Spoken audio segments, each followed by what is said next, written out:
करना भूलना नहीं। शब्द भेद, शब्द के जो भेद है वो 8 भेद है। उसमें प्रमुख 2 भेद है, एक विकारी शब्द, दूसरा अविकारी शब्द। विकारी शब्द के 4 भेद है, जिसमें संज्ञा, सर्वनाम, विशेषण, क्रिया। अविकारी शब्दों के 4 भेद है, एक क्रिया विशेषण अव्यय, 2 समुच्चय बोधक अव्यय, 3 संबंध सूचक अव्यय, 4 विस्मयादि बोधक अव्यय। तो हम सबसे पहले विकारी शब्द और अविकारी शब्द, ये 2 प्रमुख भेद है, वे देखने वाले हैं। विकारी शब्द को सव्यय कहते हैं, अविकारी शब्दों को अव्यय कहते हैं। सव्यय या विकारी शब्द का अर्थ है बदल होना, बदलाव होना, परिवर्तन होना। अविकारी शब्द का अर्थ है किसी भी परिस्थितियों में, चाहे लिंग, वचन, काल और कारक के अनुसार बदल नहीं होता, उसे अविकारी शब्द कहते हैं। तो पहले हम विकारी शब्द समझ लेते हैं। किसे कहते हैं, परिभाषा देखते हैं, और परिभाषा देखने के बाद एक एक उदाहरण देकर आप लोगों को समझा दूंगा। जैसे विकारी शब्द, जिन शब्दों में लिंग, वचन, काल और कारक के अनुसार विकार या बदल होता है, उन्हें विकारी शब्द कहते हैं। जैसे लड़का, लड़के, हम वाक्य में इसी तरह बदलाव करेंगे। लड़के के स्थान पर लड़के वचन में बदलाव करेंगे, तो यह क्रियापद में या वाक्य में बदलाव होता है, क्रियापद में बदलाव होता है। सर्वनाम में बदलाव करेंगे, मैं के स्थान पर मुझे शब्द का प्रयोग करेंगे, तो वाक्य में बदलाव होता है। विशेषण में अच्छा के स्थान पर अच्छी शब्द का उपयोग करेंगे, तो वाक्य में बदल होता है।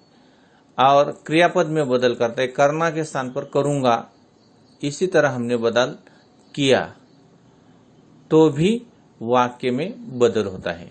तो किस तरह बदलाव होता है, यह हम उदाहरण के माध्यम से देखेंगे। देखो, लड़का गांव गया, ये वाक्य है।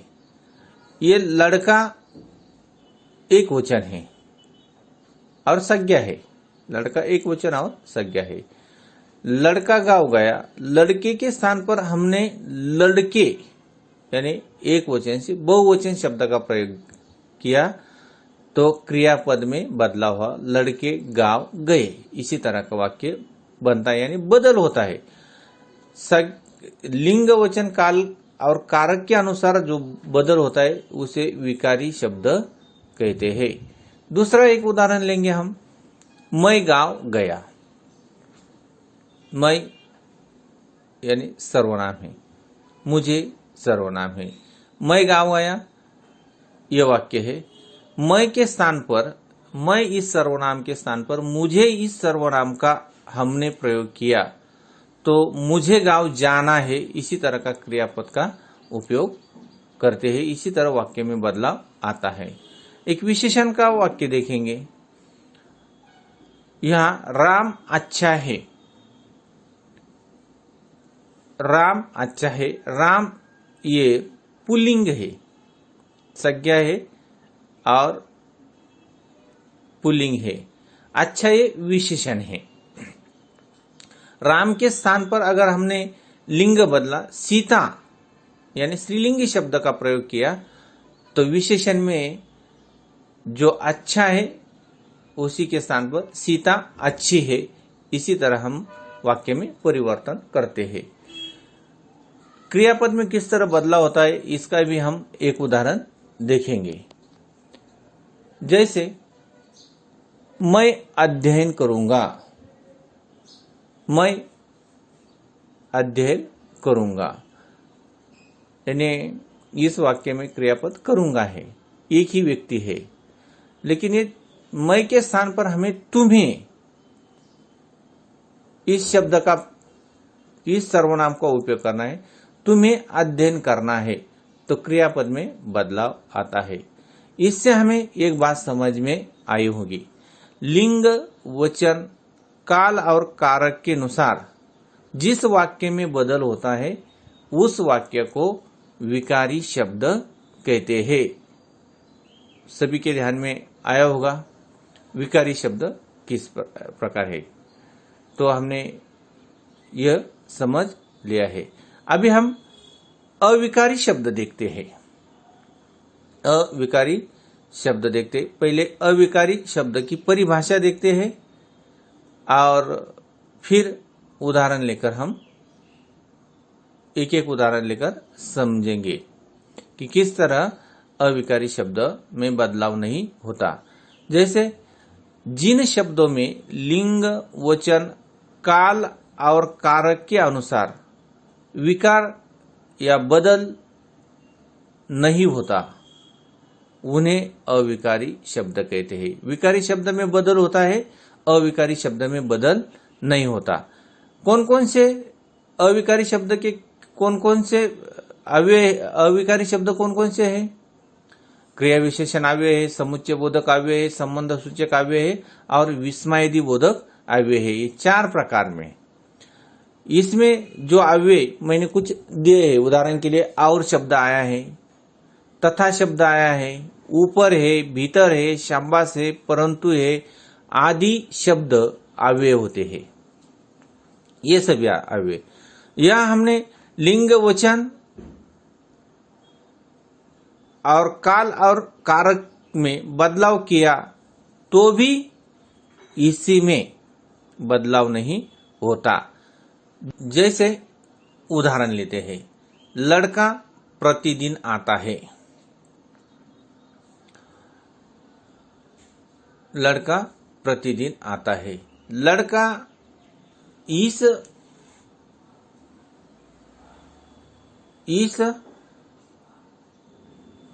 संज्ञा में, संज्ञा के स्थान पर हमने लिंग में परिवर्तन किया। लड़के के स्थान पर लड़की, लड़की प्रतिदिन आती है।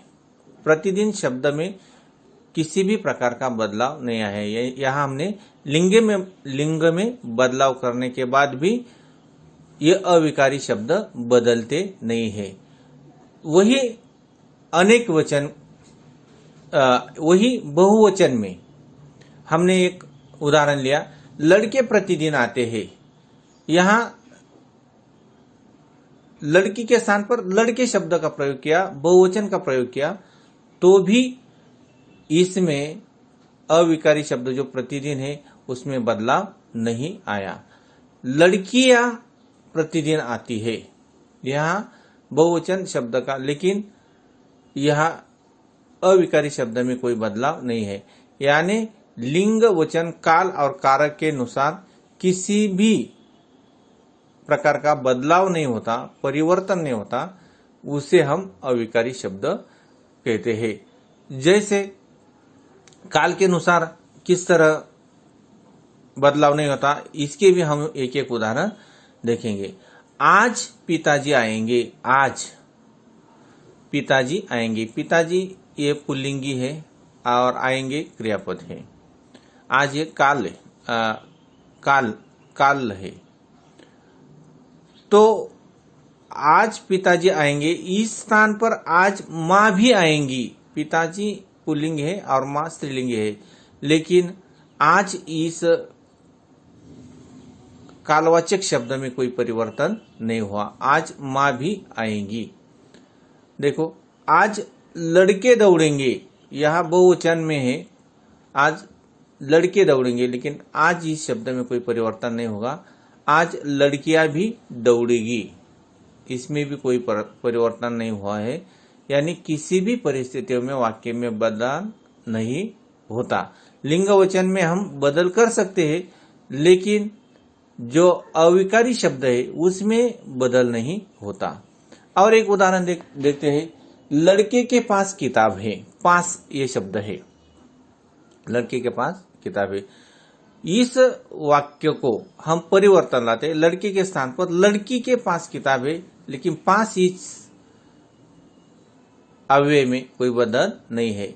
लड़कों के पास किताबें है, बहुवचन में हमने बदलाव किया है, लेकिन पास शब्द में कोई बदल नहीं है। और लड़कियां स्त्रीलिंगी बहुवचन में बदलाव किया है, लड़कियों के पास किताबें है, लेकिन इस अव्यय में, पास इस अव्यय में बदलाव नहीं होता। इस प्रकार अव्यय हमारे समझ में आए होंगे। क्या है? विकारी शब्द में लिंग, वचन, काल और कारक के अनुसार परिवर्तन होता है, उन्हें विकारी शब्द कहते हैं। अविकारी शब्द जिन शब्दों में लिंग, वचन, काल और कारक के अनुसार बदल नहीं होता, उन्हें अविकारी शब्द कहते हैं। ये